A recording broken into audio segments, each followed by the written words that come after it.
अस्सलाम वालेकुम dear students. उम्मीद है आप सब खैरियत से होंगे। मैं आज ये जो टॉपिक स्टार्ट कर रहा हूँ मैट्रिक्स अलजेब्रा, इसकी एक इनिशियल क्लास मैंने वैसे ली थी जूम पर, अगर आपको याद हो, लेकिन वो बहुत ज़्यादा शायद इफ़ेक्टिव नहीं थी, तो मैं उसी टॉपिक को दोबारा करवा रहा हूँ आपको। और मैट्रिक्स का चैप्टर हम दोबारा से पढ़ रहे हैं। आज हम बात करेंगे मैट्रिक्स अलजेब्रा की कुछ फंडामेंटल चीज़ों को ज़रा देख लेते हैं।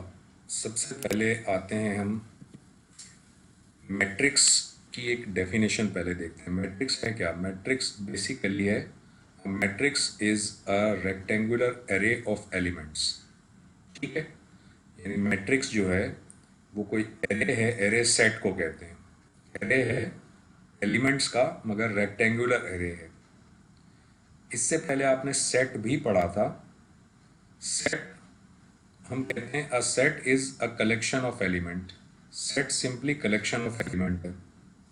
तो अगर देखा जाए तो मैट्रिक्स भी जो है वो कलेक्शन ऑफ एलिमेंट है और सेट भी कलेक्शन ऑफ एलिमेंट है, मगर उसके बावजूद मैट्रिक्स में और सेट में कुछ बेसिक डिफरेंसेस हैं। वो डिफरेंसेस क्या हैं? वो चार हैं जो यहाँ आपके सामने लिखे हुए हैं। पहली बात ये कि सेट को रिप्रेजेंट करने के लिए हम हमेशा कैपिटल लेटर यूज करते हैं। जैसे आपके सामने एक सेट लिखा हुआ है 1 2 3 4, इसको रिप्रेजेंट किया है कैपिटल ए से।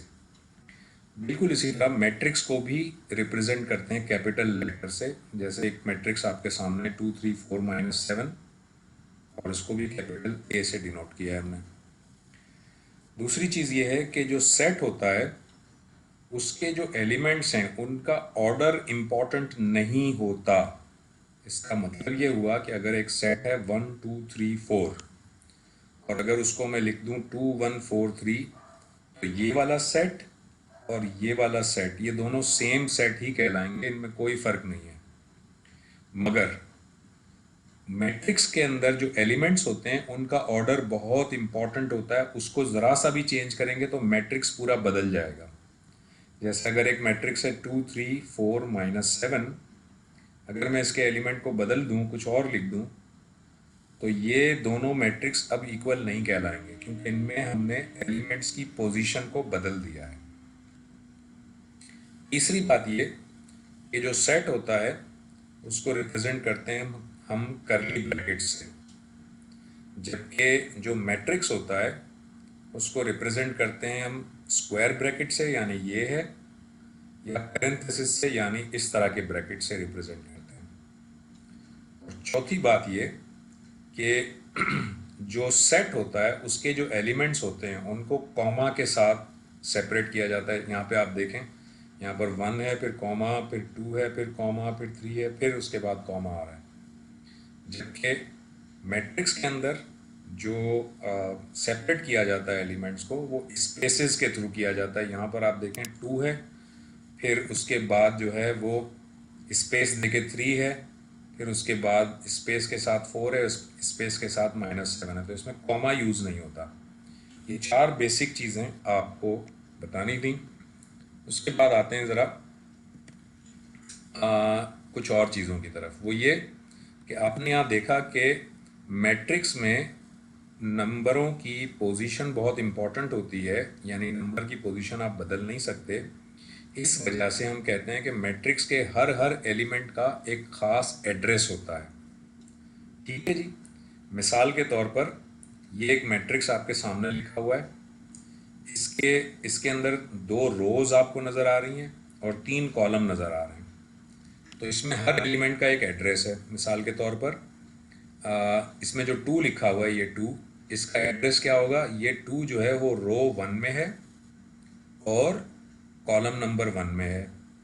इसी तरह अगर इस 3 को देखें तो ये 3 जो है वो रो नंबर 1 में है, मगर कॉलम नंबर 2 में है। इस तरह से हर हर एलिमेंट का एक ख़ास एड्रेस होता है। अब आते हैं हम जरा इसको ज़रा देखते हैं कि मैट्रिक्स की टाइप्स कितनी होती हैं। तो मैट्रिक्स की बहुत सारी टाइप्स हैं, लेकिन मैं आपको चंद एक टाइप्स बताता हूँ। पहली मैट्रिक्स की टाइप है जिसको हम कहते हैं वेक्टर।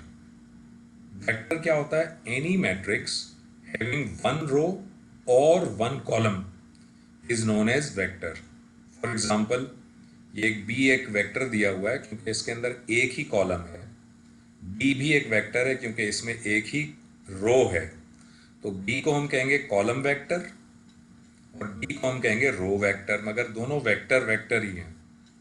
जबकि ई जो है वो नॉट वेक्टर लिखा हुआ है। क्यों? क्योंकि इसमें ना तो सिंगल रो है ना सिंगल कॉलम है। तो जो भी सिंगल रो वाला होगा या सिंगल कॉलम वाला होगा वो वेक्टर होगा, इसके अलावा वेक्टर नहीं होगा।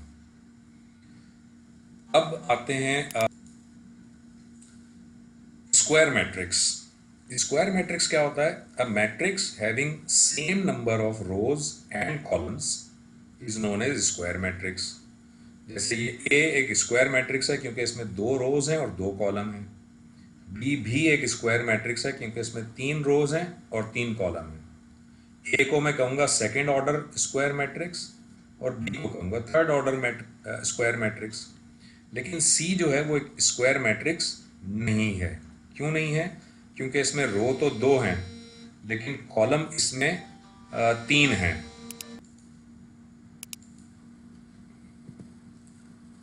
अच्छा, अब देखते हैं कि कोई भी स्क्वायर मैट्रिक्स जो होता है ना, उसके अंदर 2 किस्म के डायगोनल होते हैं। एक कहलाता है प्राइमरी डायगोनल और एक कहलाता है सेकेंडरी डायगोनल।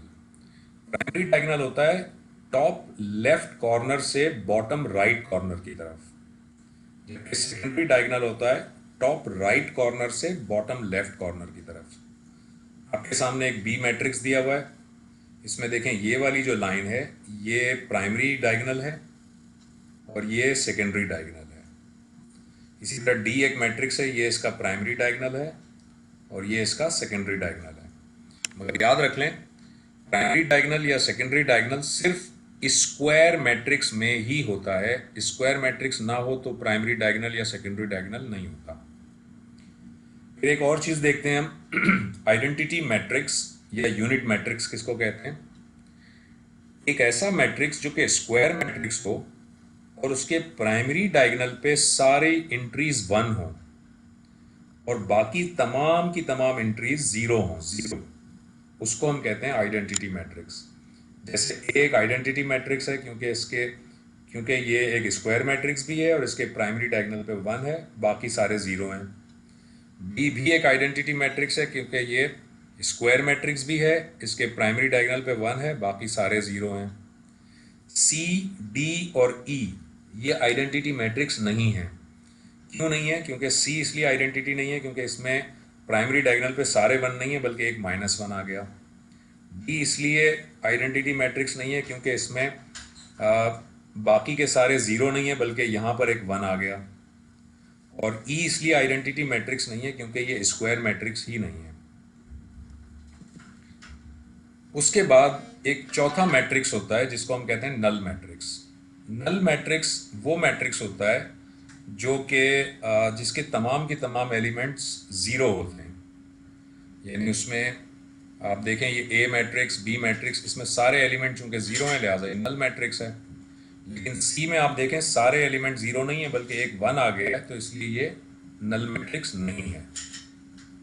अब आते हैं, हम देखते हैं कि मैट्रिक्स के कुछ ऑपरेशंस हैं। जिस तरह के अलजबरा के कुछ ऑपरेशंस हैं, मैट्रिक्स के भी कुछ ऑपरेशंस हैं। कुछ ऑपरेशंस मैट्रिक्स के ऐसे हैं जिनको परफॉर्म करने के लिए सिंगल मैट्रिक्स काफ़ी है, जैसे ऑर्डर निकालना, ट्रांसपोज निकालना या इन्वर्स निकालना। लेकिन कुछ मैट्रिक्स के ऑपरेशन ऐसे हैं जिनको परफॉर्म करने के लिए 2 या 2 से ज़्यादा मैट्रिक्स चाहिए। मिसाल के तौर पर मैट्रिक्स को ऐड करना या मैट्रिक्स को मल्टीप्लाई करना। अब हम ऑपरेशंस को ज़रा देख लेते हैं। सबसे पहला ऑपरेशन है जिसको हम कहते हैं ऑर्डर या डायमेंशन ऑफ मैट्रिक्स। डायमेंशन या ऑर्डर क्या होता है? वो असल में नंबर ऑफ रोज और नंबर ऑफ कॉलम को रिप्रेजेंट करता है। फर्ज करें कि एक मैट्रिक्स है जिसमें m रोज हैं और जिसमें n कॉलम्स हैं, तो इसके डायमेंशन को हम लिखेंगे m मल्टीप्लाई बाय n, मगर इसको रीड करेंगे m बाय n। ये रीड ऐसे होगा। इसमें 2 बातों का ख्याल बहुत रखना ज़रूरी है और वो ये है कि डायमेंशन जब भी आप निकालेंगे तो हमेशा पहले नंबर ऑफ रोज लिखेंगे, बाद में नंबर ऑफ कॉलम्स लिखेंगे। जबकि जो दूसरी बात यह है कि इसको जब हम नंबर ऑफ रोज और नंबर ऑफ कॉलम लिखेंगे तो इसको मल्टीप्लाई एक्चुअल फॉर्म में करेंगे नहीं, बल्कि सिर्फ इसको m मल्टीप्लाई बाय n लिखेंगे, इसका आंसर नहीं लिखेंगे। मिसाल ले लेता हूँ मैं, एक ए मैट्रिक्स है जो लिखा है 230141, इसका डायमेंशन हम लिखेंगे 2/3, क्योंकि रो पहले लिखेंगे कॉलम बाद में लिखेंगे।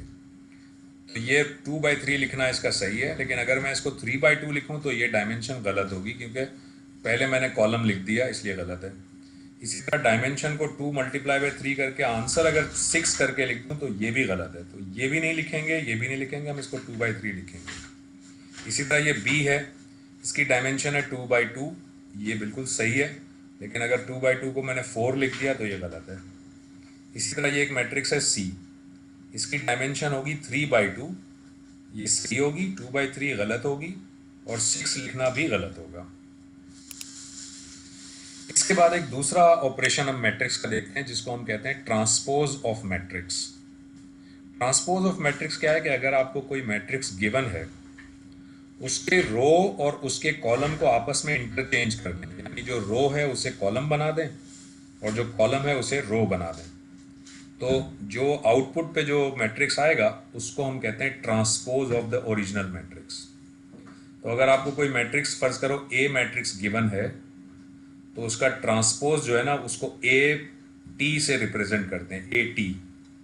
मिसाल के तौर पर एक मैट्रिक्स है ए 310457, तो इसका अगर मुझे ट्रांसपोज निकालना है तो उसको एक तो मैं ए टी लिखूंगा, ए के बजाय ए टी, और ट्रांसपोज ऐसे लिखूंगा कि इसकी पहली रो है 310, तो इसको मैं इसका पहला कॉलम बना दूंगा 310।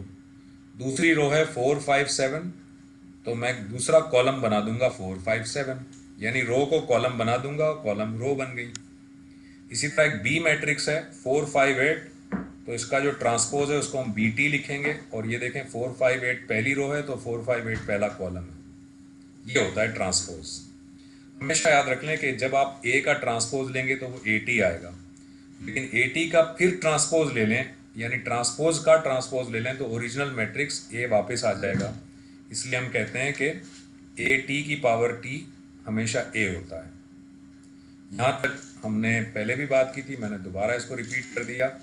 ये होमवर्क आप कीजिएगा, आपकी book page number 355 section 9.2 question number 1 to 10। Thank you very much.